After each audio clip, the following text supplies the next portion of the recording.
man and scratch. You have 3 minutes. Alles klar, Herr Kommissar.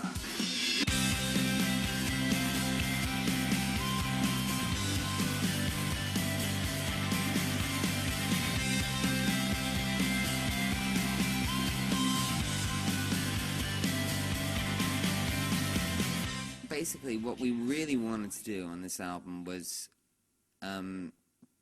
try and take it out of the microscope. I think the last album that we made was very much like sort of looking at a microscope into somebody's private pain. And we wanted to do something which was more widescreen this time. You know, we wanted to do something which was full of color and also a bit more uplifting. Breathe underwater, I'm coming up for air. I wanna see another dawn. Coming up for air. Sack of the slaughter, I'm coming up for air. 'Cause I've been floating here too long. Where's my goddamn latte? Because I think that we went to a very, very dark place with our last record. And that's good, you know, that's fine, and that's worthwhile. However, there's only so long that you can stay in the dark place. And I think as people, we have chosen to perhaps step out of the dark place. And I think this album is a reflection of that. Hence why it's called Battle for the Sun, you know? Because the light is worthwhile, and the darkness is part of all of us, and we must acknowledge the darkness. However, we can choose to not live in the darkness all the time, you know? It's a choice, but there's always a struggle. Broke up the family, everybody crying. For what it's worth, I had a slow disease that sucked me dry. For what it's worth, come on, walk with me into the rising tide. For what it's worth, fill the cavity. At the end of our last sort of world tour, we were a band that was very unhappy, and we had to make certain decisions to continue. And so we made a lot of decisions, and one of those decisions was to change the personnel within the band.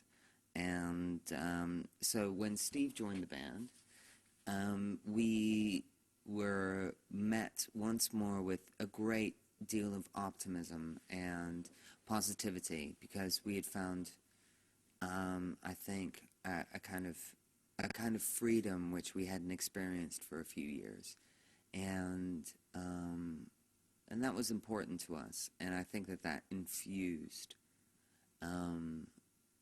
the record in general.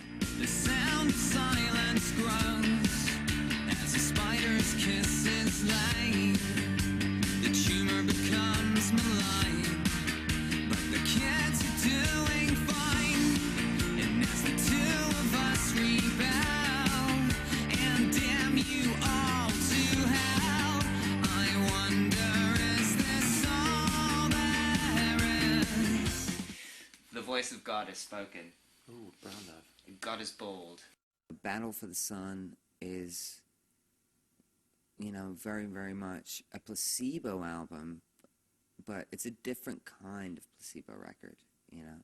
It's a Placebo record that sort of wants to sort of jump out of the CD player and walk across the street and hug someone, you know, and go, it's all right. Don't leave me here.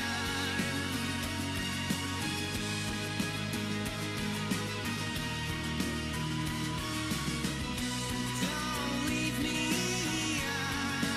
Oh, no.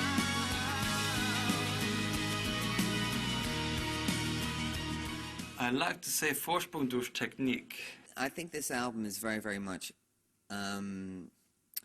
about stepping out of the darkness and stepping into the light. You know, you can choose, you know, to stay in the shadows like the Rasmus, or, you know, you can choose to, you know, stand in the sunlight like the Beach Boys. Wouldn't it be nice if we were older, then we wouldn't have to wait so long? And wouldn't it be nice to live together in the kind of world where we belong? No one's gonna make it that much better when we can say goodnight and stay together. Now, I'm a massive Beach Boys fan. I downloaded off the internet the first time that Battle for the Sun, the actual song, was played.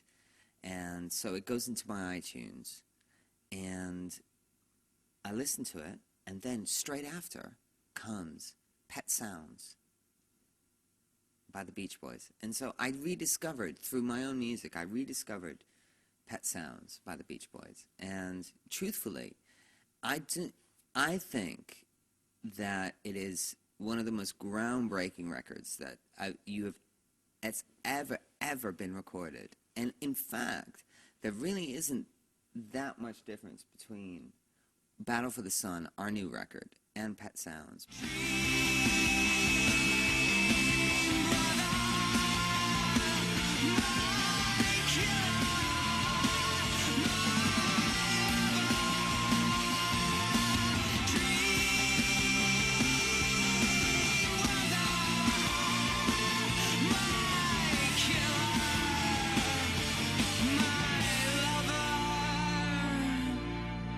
What basically Pet Sounds did was bring string sections, brass sections into modern pop. And this connection was something that I discovered recently. Of course, I'm not gonna pretend that the album that we've made is as groundbreaking as Pet Sounds, you know, which is basically, you know, possibly the most groundbreaking record that's, you know, ever existed. But I'd like to think that we are, you know, more inspired by that kind of musical experimentalism than, you know, somebody like the Rasmus, for example, you know, where it's all about being in the shadows and sort of gluing feathers to yourself.